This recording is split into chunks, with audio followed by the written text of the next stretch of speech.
check. Malandi. Mabuhay News Patrol Sound Check. Mabuhay News Patrol Sound Check. Mabuhay News Patrol Sound Check. Mabuhay News Patrol Sound Check. Matinggitan ka to.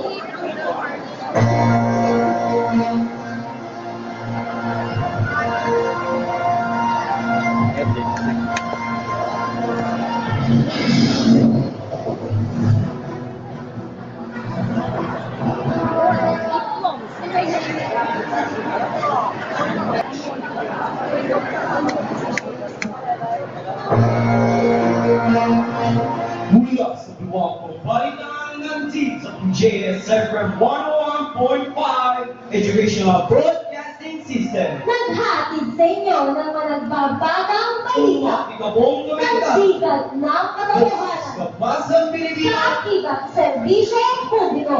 Ito ang Mabuhay News Patrol. Magandang araw. Ako po si Angelica Gadis kasama si Clarence Matean.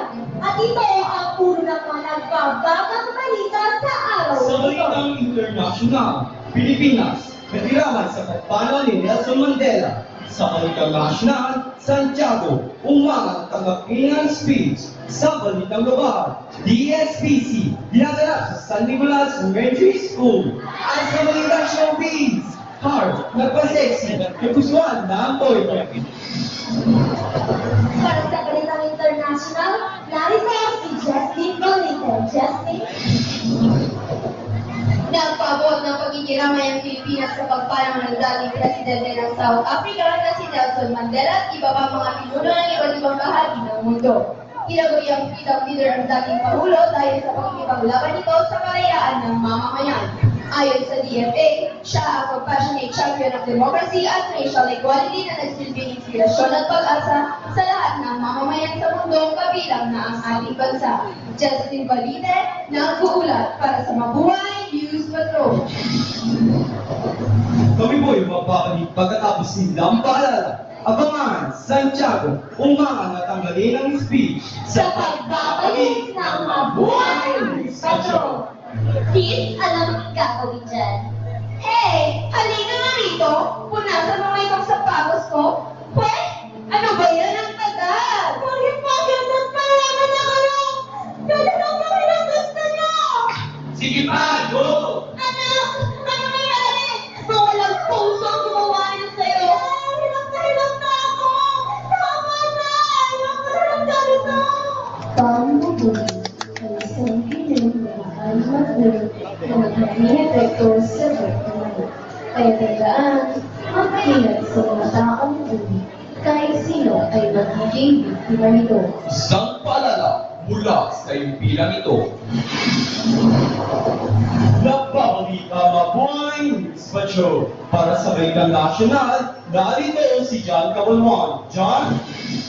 Investigasyon, Senator Mario Santiago ang payag ng ilang senador na ipatanggal sa record ng Senado ang ilang bahagi ng kanyang talumpati na may tuturing ng mapanira. Nagtaka si Santiago kung bakit walang aksyon ng kasamahan matapos ang payag ng Senate President kung saan siya ang pinapanatan nito. Ayon kay Santiago, kung pumilos kaagad ang mga kasamahan at tinanggal ang record ng mga personal na atake ni Grady sa kanya, hindi na siya sasagot at magbibigay ng privilege speech.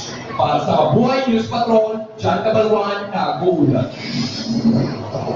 At ito na ang balitang lokal. Kasalukuyan ang ginagawa ng Division School Press Conference sa San Nicolas Elementary School na magtatagal ng 3 araw simula Disyembre 7 hanggang 9, 2013. Para sa ragdagang ulat, narito si Noel Camelo. Noel? Mahigit 2,000 estudyanteng manunulat na galing sa iba't ibang bahagi ng Ilocos Norte ang nagtipon-tipon sa ginaganap na DSPC o Division Schools Press Conference sa bayan ng San Nicolas. Ang konferensya ay may temang Campus Journalism and Transformational Leadership. Binigyang ginaw ng Schools Division Superintendent Dr. Cecilia Patis Aribago sa pagbubukas ng nasabing pagtitipon kahapon. Ang pitong manlalo sa pagkatimpalakay ang siyang kakatawan sa divisyon sa ganaping Digital Schools Press Conference sa Santa Barbara, Pangasinan sa Disyembre 13 hanggang 15. Noel Gamelo nagbulat para sa Mabuhay News Patrol. Maraming salamat, Noel, at sa balitang showbiz! nagpa-hard, nagpa-sexy, nagustuhan ang boyfriend, galing tayo sa sikatorang Chantel. Chantel, ikwento mo. Nagpa-sexy heart Evangelista sa 24 Solitaries ng Tanduay. Nagustuhan naman umano ng boyfriend niya ang Senador Chief Escudero ang sexy Victoria ng actress.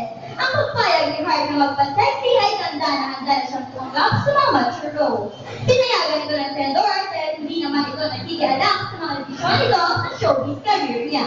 Ayon sa actress, pinadala ni sana ng Diva Films ang press kit ng Tanduay dahil hindi na ito nakadalo sa press launch. Ako ang showbiz kachika, Sandra Ramento, nag-uulat para sa Mabuhay News Patrol. At yan ang kabuuan ng mga balitang aming kinalat at pinantayan hanggang sa susunod na 24 oras. Ito po sa At Jelly ako nga po, Palis. si Lance Maria. Sa ngalan ng Buhay News Patrol News Team, kami po yung naging kasama. Kasama yung naglilingkod sa ere ng katotohanan. Dito ang Mabuhay News Patrol. Maraming salamat sa inyo. Pakikinig.